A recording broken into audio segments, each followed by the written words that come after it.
Hi folks! We thought we'd put together a presentation about wildlife rehabilitation and hopefully answer some of the most commonly asked questions that we usually get this time of year. You might be dealing with animals that might need your help during this time of year, the spring and summer months, for one of two reasons. One, you might come across orphaned animals or injured animals.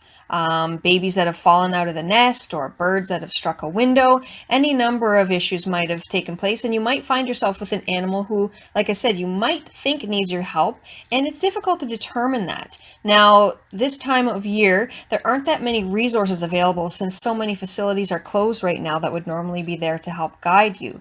We're going to give a little bit of a presentation to help you determine when wildlife needs your help and when it doesn't, and some of the measures that you can take in order to help those animals who might be in need. I, Jen, will be talking about mammals.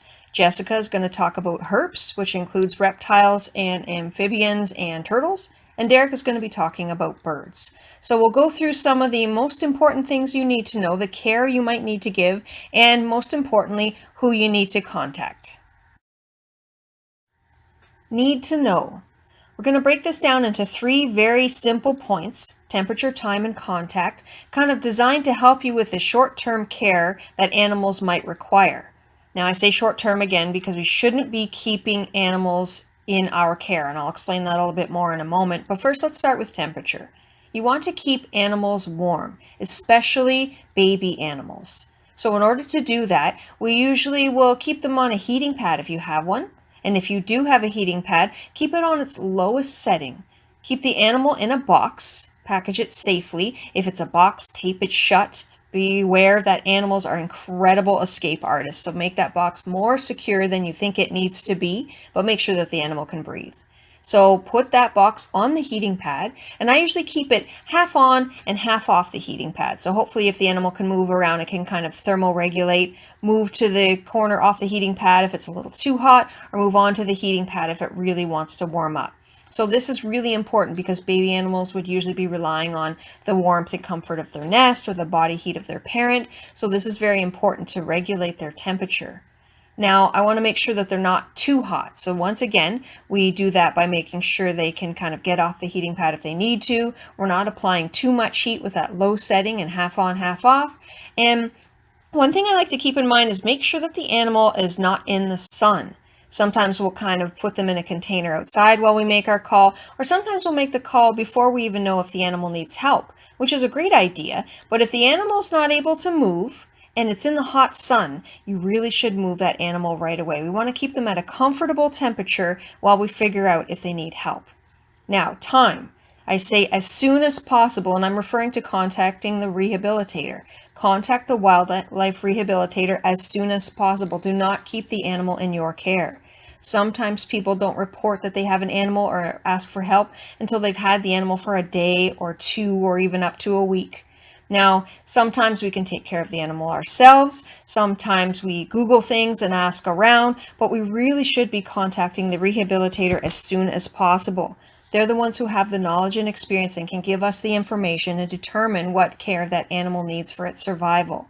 Also, they're the only ones who are licensed to be able to care for these animals, so we want to get them into their care as soon as possible if they do, in fact, need the care of a wildlife rehabilitator. Contact. I've given the contact information for two local rehabilitators, Wings Rehabilitation and Erie Wildlife Rescue. These are both incredible resources, like I said, people with lots of skills and knowledge, and they will determine what care that animal needs. You can usually drop the animal off to them or at one of their drop sites if they have different places where their volunteers will pick these animals up. Now, leave a message. Contact the rehabilitator, let them know what your issue is, let them know what animal you have, what your concerns are, and please leave a message with your contact information. A lot of people will call the rehabilitator, and if there's no answer, they'll hang up. You've got to leave that message because these organizations are volunteer run.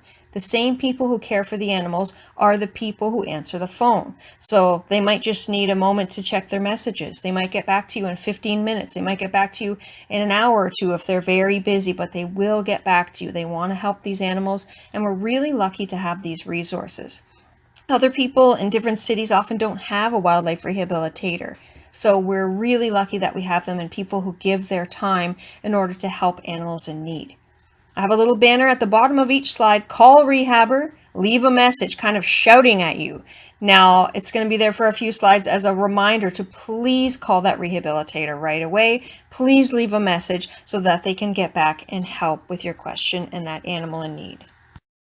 I'm going to cover a few of the most common species that Jessica, Derek, and I are asked about on a regular basis and give you a bit of specific information about each one. So we'll start with the eastern cottontail because we get a lot of calls about the eastern cottontail, usually from people who have accidentally exposed a nest. Now there's not much to the nest, it's just a little depression in the ground. You might find the babies in there with a little bit of fur and maybe some vegetation. It's not very well covered and usually mothers nowhere to be seen. So people are concerned that these animals are vulnerable, that they're abandoned, and so what they'll do is take the babies and then contact someone to see who can help them. Now, the first thing the rehabilitator is going to ask you is, can you return these babies to the nest? Even though you might be worried about things like lawnmowers and dogs and cats, and these are indeed dangers, but being born in the wild is fraught with danger, and these animals have a much better chance of survival if left with their mother, even in spite of these dangers. So if it's your property and you can kind of refrain from mowing this area from a short time, or if you have dogs or cats that you can kind of keep an eye on or keep away from just for a while, the babies don't really need much time before they're weaned and they can leave the nest. They grow up very quickly. So they're going to want you to leave them there and not disturb them and not bring them into the rehabilitator, particularly if they have their eyes open. They are easily stressed and they're really cute, so people will often want to handle them, want to care for them, but the handling can cause them to often not survive because their heart rate will accelerate and they will just die because of that exposure and that stress. So we want to handle them as little as possible, not at all as preferable. They're very difficult to nurse. There are some mammal formulas that the rehabilitator has at their disposal, but nothing is like mother's milk. So you want to leave them in the care of their mother so that they can nurse and get all the nutrients and antibodies that they need to survive. Their chance of survival significantly decreases when brought into the rehabilitator. Even with their best efforts, only a few survive. So we really want to leave eastern cottontails where we found them with their mother. Now, if people are concerned that they touched the nest, don't worry. If you just kind of put them back in the nest, put some of that vegetation over top, mother will come back. She doesn't nurse all the time. You might not even catch her nursing, but if you can just give them a chance, give them a little time, they'll be on their way and hopefully hopping off to a healthy life. The eastern gray squirrel. Often people encounter babies in need of help, especially after a storm or a weather event, and the first thing that the rehabilitator is going to want to know is, can you return them to the nest? Obviously, that would be best for their health and safety, and best for us in the rehab, or easiest on everyone if you can return them to the nest and have their mother take care of them. But usually with the eastern gray squirrel, that's not possible. The nest is usually way up in a tree and out of our reach. So if they do indeed need help, place them in a secure box, give them some soft material to hang on to. It can even be paper or soft paper towels that if they soil the box, you can kind of refresh it until they get to the rehabilitator, and keep them warm. So hopefully a little hot water bottle or being half on a heating pad that's on low, just something to keep them comfortable. Make sure you call that rehabilitator right away and leave a message that you have a baby squirrel. One piece of advice I could give is, if you found a baby squirrel, look around and see if there are any more. If one fell out of the nest, often it's likely that another fell out of the nest as well. I've had a lot of people call for an eastern gray squirrel, go through all the trouble of dropping it off and the rehabber pick it up, and then they find another one, sometimes even a third one. So just make sure you look around, see if you can find what happened, if a nest fell out of the tree, see if there are any babies to collect, and then call the rehabilitator for advice and get it to the rehabilitator if they do in fact need some care. The Virginia opossum, a very cool and often misunderstood creature. It's our only marsupial, which means that mom has a pouch. It also means that babies are born very undeveloped and are raised in that pouch.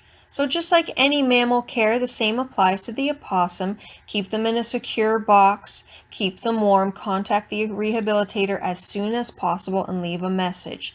Something extra if you ever see an opossum that's dead on the road or anything like that, especially during the breeding season. If you're not averse to it and you want to check if it's a mom and she has any babies in her pouch, often mom will end up unfortunately hit by a car, but there might be babies that can be saved in her pouch since she is a marsupial. So contact the rehabber and they can help. Baby raccoons require similar care to any other baby mammals, a secure box, being kept warm, and contacting the rehabilitator as soon as possible, but they usually come into rehab because of a nest relocation. Often raccoons will nest in attic spaces, get into your soffits, your chimneys, and people will call animal control to remove them. Now, a humane animal control officer will often kind of advise you to maybe wait a week or so that mother can leave with those young, or they will kind of find a way to encourage mom to relocate her family. That way, mom can take care of her babies and they don't have to be brought into rehab. They often have a quota, the rehabilitators, for how many raccoons they can rehabilitate. And once they reach their quota, they're not able to take in any more, which means they're going to have to say no to baby orphan animals in need. We don't want that to happen. So if you can avoid having that family go into rehabilitation, it is advisable to do so. So if you can wait for that family to move out and then seal up your attic space or chimney space so that no more animals can get in, then you will be able to do it humanely, and then those raccoons won't have to be brought to the rehabilitator. Fawns are often brought into rehabilitation when they don't need our help at all. This is kind of jokingly called fawn napping, and that's because people don't understand the way that a mother white-tailed deer takes care of her young. Now, that young is very vulnerable, not terribly steady on its feet, so it's much safer for mother to leave her baby in a safe, secluded place. So baby will usually curl up in the grass, kind of like this one is, and mother will wander around and feed all day. Now that would be a lot of distance to cover for those young newborn legs, so baby instead will rest and mother will return to nurse a few times. Now, people will often find these deer all alone and think that they're abandoned. And they're not abandoned, that's just where their mother left them. So if the deer looks healthy, just leave it alone. If you're really concerned, maybe check back later. I've heard people say that if you look at their ears and if the tips are kind of flopping down, that might be starting to show signs of dehydration. That might be an indication that mother hasn't come back. Maybe something has happened to mother. But most of the time, mother will be back, even if you don't see her. They're very secretive creatures. She will come back to nurse her baby, and she will keep it in a secluded area like this until it's strong enough to follow her around all day. Young bats require similar care to other baby mammals, so a secure box, being kept warm. They also like something to grip, something to kind of hook their claws into. Don't forget that bats usually spend most of their time vertically, so a kind of horizontal box might not be that comfortable to them. Maybe something they could just cling on to so that they can feel safe and secure until they get into rehabilitation. Do not handle. Now, rehabbers who care for bats are vaccinated against rabies, and if you're not, you're going to definitely want to make sure that you do not handle these bats. Now, that goes for baby bats. Sometimes with an adult bat, they might find themselves on the ground after a storm or an extreme weather event. And if a bat is on the ground, it can't get off the ground unless it can climb up to a vertical surface. And that's because bats need a little bit of air to flap their wings and kind of catch air and then fly into the sky. So if a bat is knocked down, it's not going to be able to take off from the ground. So you might be able to put the bat on a tree trunk or the side of the wall, and it might climb up to safety and then be able to fly off when it's ready. But do not do this without the express help of a wildlife rehabilitator. Again, they're not going to want you to handle those species because they are a carrier of rabies. So contact your rehabber if you encounter a bat that you think might be in need of help. And the rest. There are many other species of animals that you might come into contact that might be in need of some help. If you think you found an animal in distress, usually containing them safely until you can get the help that you need is the best way to do it. Make sure that you're keeping in mind your own safety, so not handling anything, not exposing yourself to any risks. And like I said, contact that rehabilitator as soon as possible. They're an incredible resource that will give you the information that you need and give that animal the help and the fighting chance that it deserves. So now I'm going to turn it over to Derek and Jessica to talk more specifically about birds and reptiles. Hi everyone, I'm here to talk about reptiles and when and how we can help protect them. Essex County is one of the hottest regions in Canada, so we have lots of species of reptile that you might encounter. I'm going to start by describing some of the basic biology of reptiles so that you know what is normal behavior for a reptile and when there may be cause for concern. All reptiles are ectotherms, which means that their body temperatures vary depending on the temperature of their surroundings. Reptiles are often seen in the spring, sunning themselves in warm, open spots like on logs and rocks. In colder weather, their bodies move more slowly and they may not run away very quickly if approached. This can be normal behavior and is not necessarily reason to be concerned. Reptiles lay eggs in nests, and it is natural that most babies do not make it to adulthood. After all, they are an important part of the food chain. However, due in part to increasing numbers of predators like raccoons and skunks, the mortality rate of eggs in some areas can be 100%. It is possible to protect nests using cages, however permits are required, so experts should be consulted. Basically, none of the reptiles in Ontario take care of their young, save for rattlesnakes, which sometimes guard their babies for the first few days. Mothers lay their eggs, and the babies hatch fully independent. Thus, there is no such thing as an orphaned or abandoned wild reptile in our area. Reptiles exhibit seasonal activity patterns that are good to be aware of. They hibernate in winter, travel to breeding and nesting areas in the spring, and move to feeding areas for the summer. During these migrations, they are especially vulnerable to getting eaten by predators and run over on roads. So drive carefully and pay attention on roads near natural areas, especially during peak turtle nesting season in the first 2 weeks of June.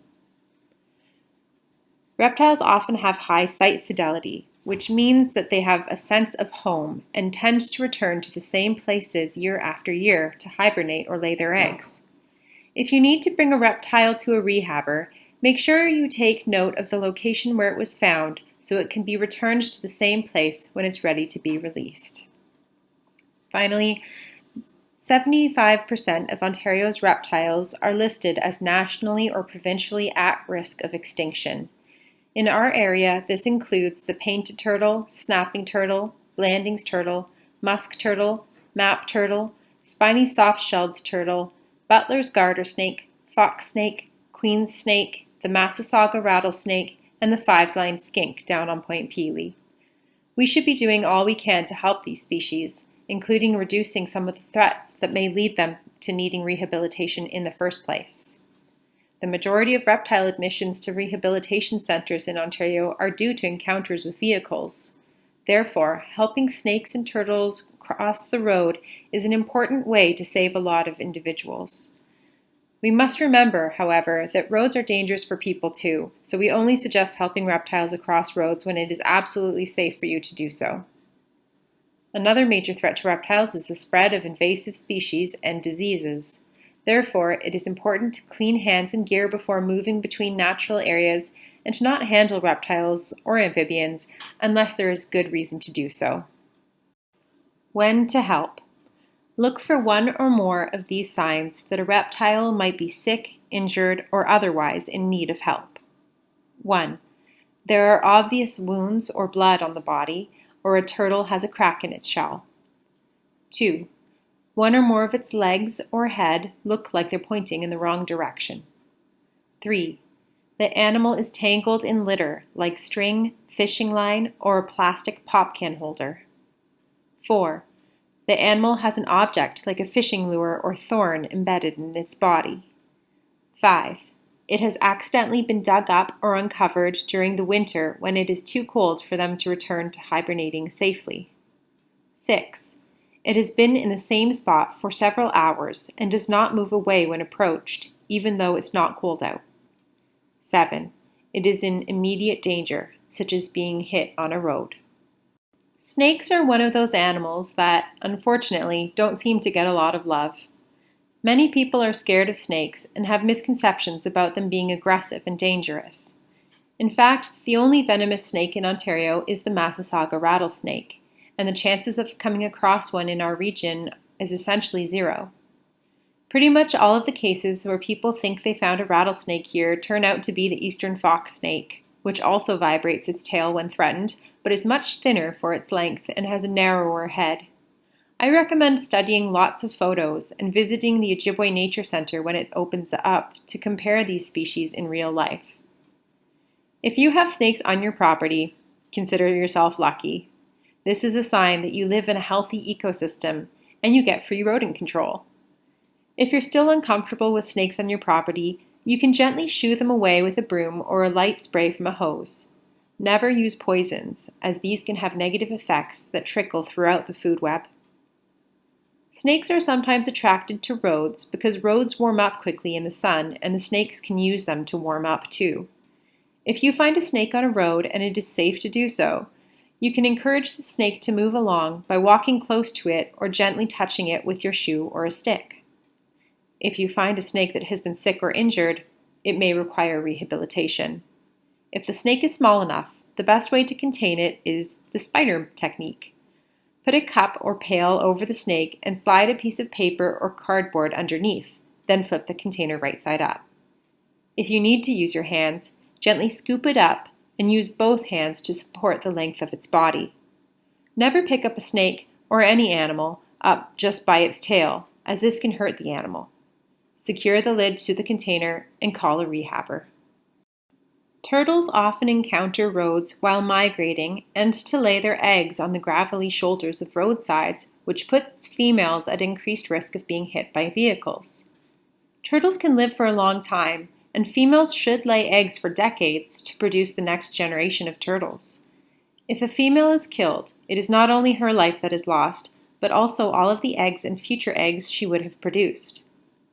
If you see a turtle on the side of the road, take a few minutes to watch the turtle.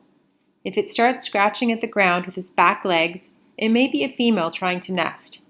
Roadsides are not ideal for eggs and baby turtles, but it may be the best spot the mom has got. So if she wants to nest there, let her. If she starts to move across the road, help her.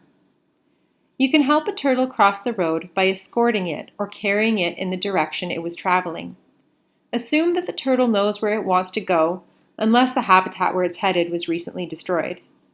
To pick it up, hold it firmly with two hands on either side of the shell, like you would hold a hamburger you're about to eat. This works great for most turtles, but not so well for the snapping turtle, which I will address specifically on the next slide. Sometimes when you find a turtle on the road, it has already been run over. If the turtle appears to be recently killed and isn't totally crushed, it may be a female with viable eggs inside her which can be saved. If you see intact eggs, do not attempt to remove them from the turtle's body yourself. Just put the whole turtle in a container and call a rehabber. And if the turtle appears to be sick or injured for whatever reason, call a rehabber. It is amazing how places like the Ontario Turtle Conservation Centre and Toronto Wildlife Centre have been able to repair turtle shells with cords and braces, and how turtles can survive some severe amounts of trauma. Finally, if you see a turtle lay eggs in a place that is not safe, such as an area where they will get run over or where construction is going to happen, call a rehabber or wildlife center. Snapping turtles are not naturally aggressive, but they will defend themselves if threatened. This is because the bottom shell of a snapping turtle is very small and they cannot fit inside it like most turtles, so they use their mouths to protect themselves instead. You can help a snapping turtle cross the road by getting it onto an object like a car mat or a shovel and dragging it over the ground. I have also heard of people dangling a stick in front of a turtle's mouth, getting it to snap onto the stick, and pulling it across. If you have to pick up a snapping turtle, remember that they can reach about 2/3 of the way back and around their shell. Avoid the front and top of the turtle. Here are a couple of ways you can do this. One is to pick up the turtle by grasping the back of its shell just above the hind legs. Don't use this method with turtles who have a broken or cracked shell, as that may make it worse. The other method is the pizza hold. Grasp the turtle at the base of the tail or shell with one hand and slide the other hand under the turtle. You can then carry it as you would a box of pizza or a tray in a restaurant. Again, never pick them up just by their tail without additional support. The five-lined skink can be found in a few places in Ontario, including on Point Pelee. Its preferred habitat is sandy beaches, where it takes shelter under driftwood and stones. The best way to help the five-lined skink is to respect their habitat. Obey signs that say species at risk protection zone or closed for regeneration, and avoid walking on logs and rocks that they could be hiding underneath. Skinks are fast animals that don't usually stay out in the open for long, so if you do see one on a road or trail, enjoy the moment and signal to any oncoming traffic to slow down. Avoid handling skinks. Skinks have an interesting adaptation where they sacrifice their tail when they think they're going to be eaten. While the tail will eventually grow back, it's hard on the animal and may reduce its chances of surviving the winter since valuable fat reserves have been lost. As with the rest of the reptiles, the advice for sick and injured skinks is the same. Call a rehabber. Next steps. Once you have identified that a reptile is sick or injured and you have contacted a rehabilitator, it's time to ensure that it is in an appropriate container for holding and transportation. Find a container that is slightly bigger than the reptile and make sure there are holes in the top and/or sides for it to breathe. Wet a towel, paper towel, or dishcloth and put it in the bottom of the container. Put the animal in the container and make sure that it is secure. Snakes especially can easily escape. Although turtles are generally aquatic, do not pour water into the container as they won't be able to swim and could drown. Also, don't offer them food as this can interfere with certain treatments they may need to receive, and because reptiles don't eat often anyways. Finally, put them in a dark, quiet place at room temperature. Never leave them in a car in the sun where they may overheat. Where to take them? As Jen mentioned previously, our local and wonderful wildlife rehabilitators are Wings and Erie Wildlife. Ojibwe Nature Center, when it's open, also has some capacity to treat and care for reptiles. If you're in another part of Southern Ontario, some other great resources are the Ontario Turtle Conservation Centre, the Georgian Bay Turtle Hospital, and the Toronto Wildlife Centre. For a complete list of certified wildlife rehabilitators in Ontario, go to www.ontariowildliferescue.ca. Thank you, and I will now pass it off to Derek, who will be presenting on birds. Hello everyone. So today I want to talk to you a little bit about what to do if you find a young bird on your property. So this time of year, it's very common, especially spring, summer, when birds are in their nesting season, to possibly find young birds in your yard, around your property, depending on what you're doing. If you're out doing some yard work, you may come across one in your lawn, in your garden, somewhere like that. So what do we do? So there's a couple things that we're going to want to just assess about the bird first. So the first thing is we're going to want to determine the health condition of the bird. So you're going to want to look for any visible injuries. So just a quick visual inspection of the bird. You don't even really have to touch it just to see, especially if you see any blood, obviously that would be a reason for concern. Possibly one of the wings maybe doesn't look quite right, or it looks broken, or the bird maybe is moving kind of oddly that would make you suspect that there might be an injury. So in that case, you're going to want to contact your local wildlife rehab service. So, and for us, that'll be Wings Wildlife Rehab. The second thing you're going to want to do if you don't see any visible injuries, or even if you do, you can also do this, is determine the age of the bird. So what kind of stage is that bird at? So is it a hatchling? Is it brand spanking new, fresh out of the egg? Is it a nestling or a fledgling? So I would be more concerned for a bird being out of the nest if it was either a hatchling or a nestling. A fledgling is going to be a young bird that's further along, and it's actually pretty normal to see them outside of the nest. So when it's at that fledgling stage, it is possible for them to be active outside their nest. So usually if it's a fledgling, it's usually best to just leave it alone because it's probably still being cared for by the parent birds. And unless it's in immediate danger, then there would be no reason to really worry about that bird unless it was injured. But like I said, if you see a visible injury, the best thing to do is going to be to contact Wings Wildlife Rehab Services. That'd be the one for our area you'd want to go to.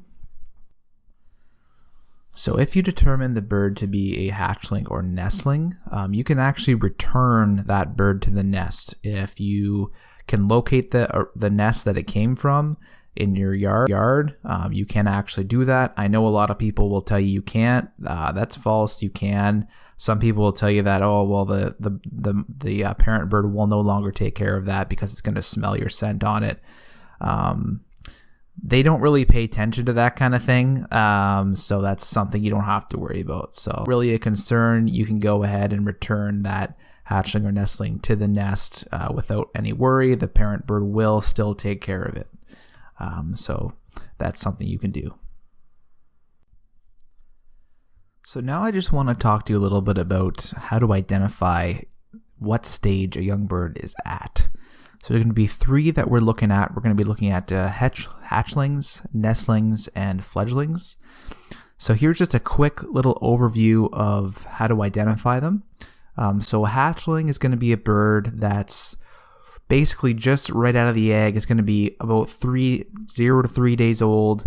Its eyes should be closed. It should have no feathers, and it's not ready to be outside of the nest. So this is one of those birds where if you do find it outside the nest, there is going to be a little bit of concern for that bird. The second one is going to be the nestling. So at this point, it's going to be between 3 and 13 days old. These are just kind of rough estimates, not going to be 100% exact, but you can expect it to be between 3 and 13 days old. The eyes are going to be closed or open. They could be either or, depending on where it's at in that 3 to 13 day range. If it's closer to that 13 day range, its eyes will be open. But if it's still kind of hovering around that like 3 to 5, even to like 6 or 7, they may still be closed. So feathers are going to be starting to develop. So feathers will be present. So it's going to have some fluffy down. The feathers that are there aren't going to be fully developed, so they're going to look a little funny. So a lot of them actually may be a little bit hard to the touch. They're going to be still protected by kind of like this plasticky sheath, just part of the normal feather development. And again, this one is also not going to be ready to leave the nest. So if you find a nestling, again, that would be one of those birds that I would have a little bit of concern about. The third one is going to be the fledgling. So this one's going to be 13 days old or older than that. So at this point, the bird will have its eyes open. It's going to look a lot more like the adult at this point. It's going to look a lot less like the nestling and fledgling. It's going to look almost fully developed. It's going to look a little scruffy. Its adult feathers won't be completely mature yet. They're not going to be fully formed. The coloring of these birds won't be exactly like the adults either at this point, but it will be fully feathered, and it's probably most likely not going to be a flyer. So you see these birds a lot just kind of hopping around or hobbling, kind of walking around the lawn, fluttering. So they're learning how to fly at this point. So you might see them kind of flutter, lift off a little bit, and then come back down. They may be capable of just flying up to a tree branch, but they're not flying for long distances. But the parents at this point will still be taking care of these fledglings. So even if you find one that's just kind of sitting on the ground in your yard, doing whatever, most likely those parent birds are still going to be in the area taking care of it. So when you find a fledgling, it's definitely something not to be concerned about. I would just leave it alone. It should be totally fine. The only concern would be if it's in immediate danger. So if it's somewhere where it's at risk of either being hit by a car close to a road, or if you're doing yard work around, you've got some machinery out there, you got your lawnmower out there and it's in the way, then I would suggest just going ahead and just moving it out of the way. So these birds can be moved very easily just by walking up to it. You don't even really have to touch it, and just kind of as you walk towards it, that bird should just kind of hop away from you. So you can just go ahead and direct it out of the way somewhere where it's going to be safe and out of harm. So I actually had a situation this early summer here where I was visiting my grandparents actually, and there was a fledgling robin actually just sitting right in the middle of the road, and it was just perfectly happy where it was, just kind of hobbling along, but it was hobbling right down the middle of the road. So I was a little bit concerned that it might be hit by a car, so I just walked up to it and just directed it off to the side of the road, and it just went ahead and hopped onto someone's lawn, and it was fine. So that would be an example of how to deal with that situation. But yeah, usually when you find these fledglings outside of the nest, a lot of people will think, oh, there's this bird, it's on the ground, it's not flying, it must be injured, it must need help.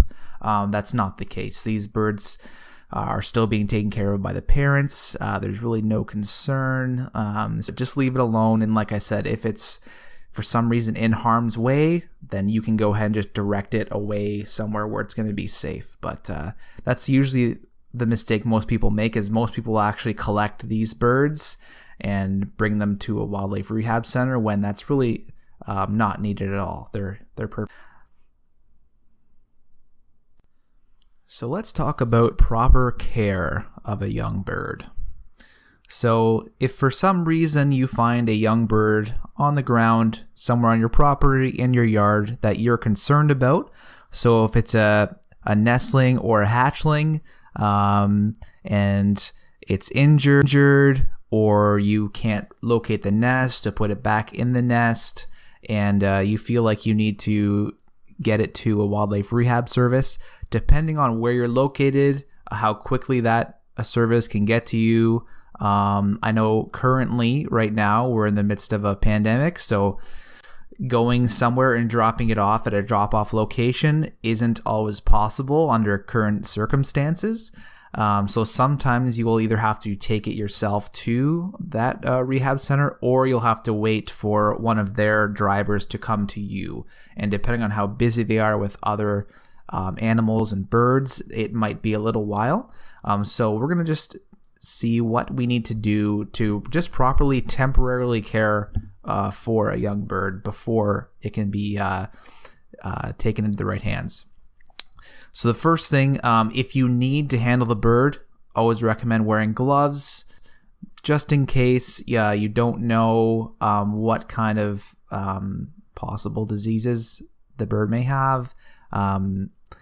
Most likely you'd be fine handling a young bird without gloves, but just a precaution, just for health and safety, I always recommend people do anyways. You never know. So wear gloves. It's always good to have some kind of a shoe, like a small box. Shoe boxes work really well for transporting the bird. So if you need to take that bird to the rehab center, that would be a great way to transport it. I recommend just punching a couple holes in it just for ventilation so it doesn't get too hot in the box. If it's going to be a long period of time that you're going to have this bird, especially for baby robins who may be in the nestling stage, they may need to be fed. So one of the great things you can do is actually, if you have some cat food laying around, you can just soak it in water until it kind of gets really mushy, and then you can just kind of take a fork and just kind of mush it up into a paste, and then you can actually just kind of put that paste on your finger, and if you tap on their beak, they'll actually open their mouths, and you can just kind of put some of that paste in their mouth, and they'll go ahead and eat that. So that's only if you're gonna if you're gonna have that bird for a long period of time. That's something you can do. Not everyone will be comfortable doing that, so that's only if you're feeling a little bit adventurous. The next thing is going to be providing, like, making like a small nest inside of whatever box you put it in. Just something soft for the bird to lay on. So whether that be like a soft small blanket, or some Kleenexes, anything really, anything that's soft, just kind of a soft material. Something also that can be a little bit breathable. You don't want it to be something that the bird's going to get overheated on. Some people will put a little bit of heat on the bird. So if you have a small padded heater or something like that, you can just put that close to the box or under the box, but you're going to want to make sure it's on the lowest heat setting possible. One of the things that you don't want to do is overheat the bird. So it's important for the bird to stay warm, but you don't want to overdo it. So it's just something to keep in mind if you end up going that route. And again, that would be something to do if you have that bird for a long period of time and you're concerned about it. And when you call your local wildlife rehab center, they can also give you some instructions on how to properly care for the bird while you have it before they get their hands on it. So that's also something you can just go ahead and ask them. And then while you have the bird, if you ever have any other questions, you can just give them a call back, and they should be able to answer any other questions you might have. So in the spring and summer seasons, a lot of people will stop feeding birds in their backyard. Which makes sense because this time of year there's an overabundance of food. There's lots of food available for the birds to eat. In the wintertime there's not a lot around, so a lot of people will help the birds out by putting out bird seed in their backyards. But a lot of people will stop that this time of year. So I just want to give you guys a couple quick tips on some things you can still do if you're still interested in feeding some birds in your backyard. During the spring and summer season, we get a lot of awesome, cool bird species that come to Essex County, and we'll hang out here for the nice season before they head back down south once things cool off again. So the first thing you can do, and I'm sure a lot of people already do this, but you can put a hummingbird feeder out in your backyard. So we get a lot of hummingbirds coming through here in the spring and summer all across Ontario, and putting on a feeder is a great way to out and kind of give them an extra food source. So I get this question a lot. Everyone always asks me what the proper food mixture is for hummingbirds. A lot of people see the stuff you can buy in stores. I never really recommend that people buy that. I've heard some bad things about it, that there may be some certain food colorings and dyes in that may not be the best for the birds. So I generally try and steer people away from that kind of thing because it's so easy to make it yourself at home. It's cheaper and it's going to be better for the birds' health overall. So it's really easy. It's just a 4-to-1 ratio. Basically what I do is I just use 4 cups water to 1 cup sugar. So that 4-to-1 ratio, and that usually actually makes enough for me to fill up a mason jar, and I'll just keep it in the fridge for a couple days to keep it cool. I'll put some in the bird feeder, and that way I always have some extra when I need to refill it periodically throughout the week. And it is important that you only keep that nectar in the feeder for a few days, because you'll notice that it will start to actually kind of cloud over a little bit, and at that point that means there's some bacteria growing in the mixture. It's starting to get cloudy, it's starting to actually ferment a little bit. So at that point it's no good for the hummingbirds anymore. You'll want to switch it out for some new nectar. So that 4 cups water to 1 cup sugar works really well because it does make some extra, so you have some on hand. That way you're not mixing up a mixture every single time you go to refill your hummingbird feeder. So the next thing is you can feed orioles. So we get Baltimore orioles here in Essex County and across Ontario. Really pretty orange birds. A lot of people love those birds, especially photographers. When you get a nice shot of one, it looks really, really good. So you can actually feed oranges, grapes, and some different jams. Actually, they really like that kind of thing. So oranges are probably the one that a lot of people know that are most popular. It's what I put out in my backyard. Just stick a couple orange slices out for them. They love it. You can put grapes out and also grape jam. So if you have like grape jam, just the one you can buy from the grocery store. It doesn't have to be a specific brand or kind. I've also seen people putting strawberry jam and raspberry jam. Any kind of like a fruity, sweet jam they will eat, but specifically grapes oranges and grape jam are like the top 3 that I've really like. So those are the 3 that I would strongly recommend using if you're looking to feed some Orioles and attract some Orioles to your backyard. The next thing I want to mention is bluebirds. How can you attract some bluebirds to your property this summer? So the thing that I always tell people is put nest boxes up. So if you put some bluebird nesting boxes up, that helps a lot. Give them somewhere to come and nest for the season. But a lot of people still wonder, is there anything else I can do? Like what extra can I do to really help attract them? Or if they are, sometimes they might come, they might nest, and they'll move on. So some people want to know, how do I keep them on my property for as long as I can? Because they're pretty, right? A lot of people love to see bluebirds. So I would recommend putting up a platform feeder and feeding mealworms. So bluebirds are insectivores. So that's one of their main food sources is insects. So if you can provide them with some, then they'll be more than happy to stick around your property, maybe longer than they would otherwise if there's a good food source there. So mealworms you can get at local pet shops. Not really sure if there's any other place around the county you can get them, but just usually the pet shops will have them because for people who take care of different animals, reptiles, and things like that, that's one of the things they feed them commonly. So usually they're pretty readily available. They're usually not too hard to find. If you just go to your local pet shop, you should be able to get some mealworms, platform feeder, and just kind of dump a couple containers of mealworms out. Hopefully, especially if you already know you have bluebirds on your property, you should actually be able to get a nice close-up look at them at some feeders, because usually they're not your standard feeder bird. Like I said, they're insectivores, so they're looking for insects. So they're not really going to come to like a feeder with your traditional bird seed in it. So that's a great way to help attract bluebirds to your property and get a nice close-up look at them at a platform feeder. The last thing I want to mention is if you are feeding birds and putting them in the summertime, you really want to make sure that you clean your feeders regularly. It's very, very, very important this time of year, especially here in Essex County. We got that those hot, humid summer days, and the seed doesn't last very, very long. So seed will start to mold, and that mold can create certain chemicals that actually are really harmful to birds. So you don't want to be feeding that to birds.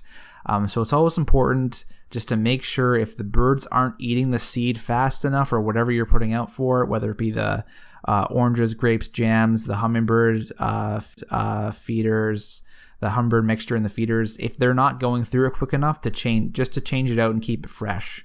And I usually suggest people do a complete clean of their bird feeders as well once they do change the seed, because some of that mold can kind of get onto the feeder itself. Even if you dump out the moldy residue that stays on the feeder, especially if it's raining and things like that, and the feeder itself is getting wet, mold can form on the inside of the feeder where the bird is feeding from. So it's always a good idea to really do a complete clean of those feeders.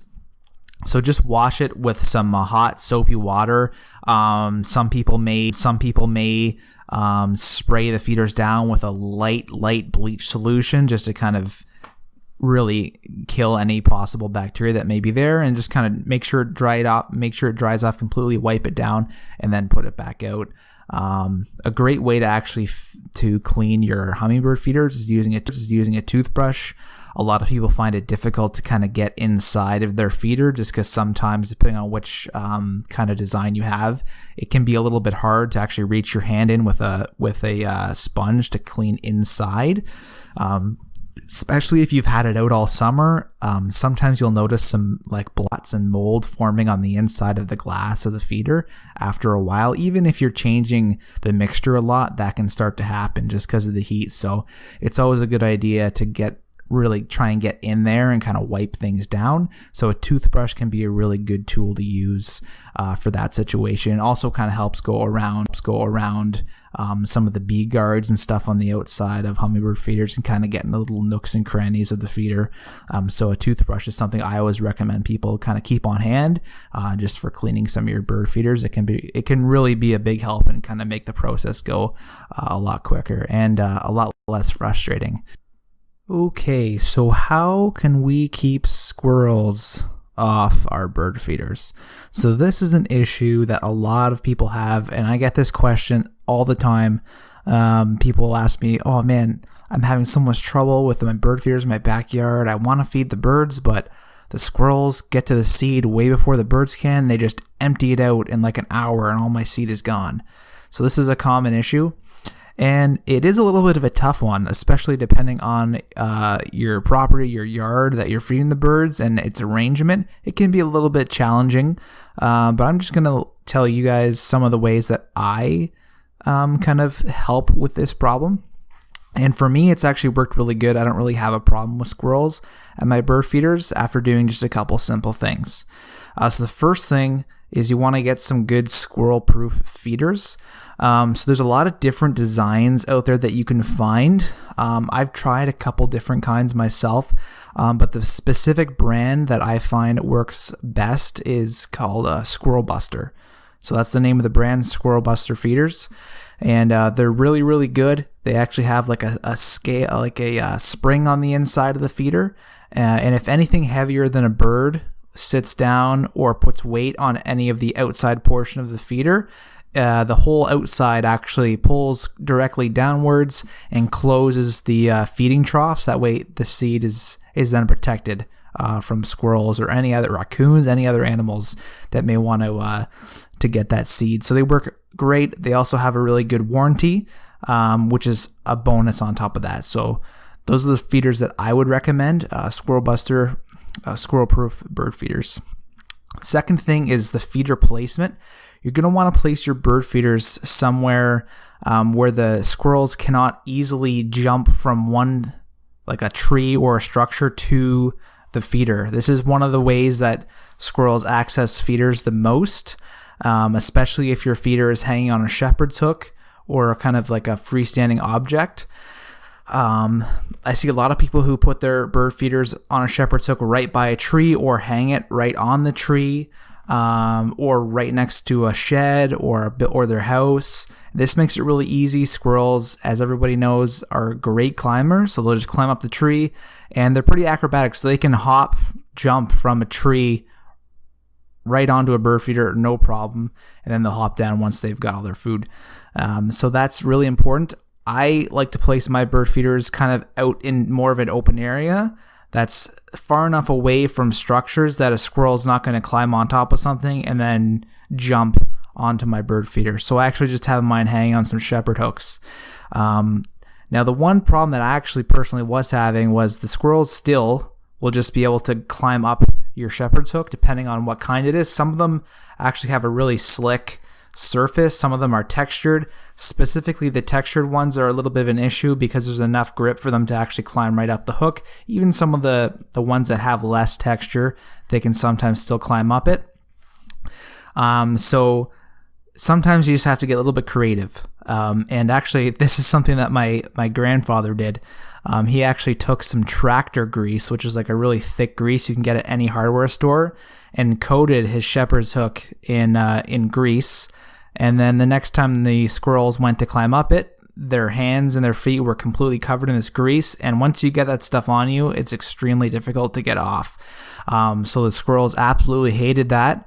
And they never touched the bird feeder again. So some people might think that's a little bit mean, but it worked. And it doesn't hurt the squirrels. It just makes them really uncomfortable until they can rub that grease off. And yeah, they haven't touched that again. I did the same thing actually with mine, and yeah, all it takes is one time for them to get some of that grease on their hands, and they'll never come back. They'll never touch that shepherd's hook again. So my bird feeders are safe for now.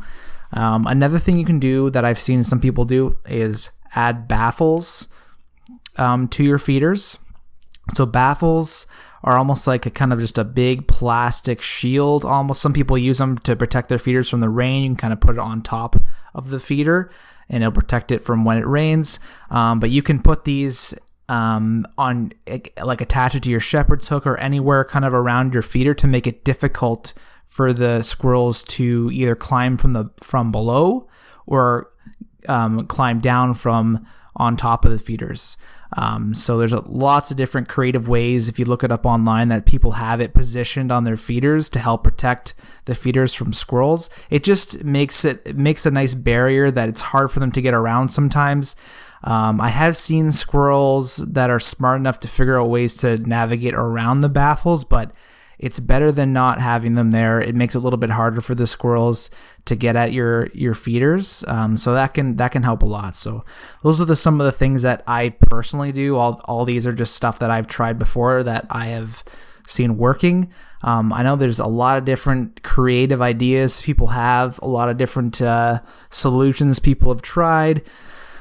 So feel free to just do your own research and kind of figure out maybe something that would work for you. Or you can try some of these tips here that I've put up that personally have worked really well for me.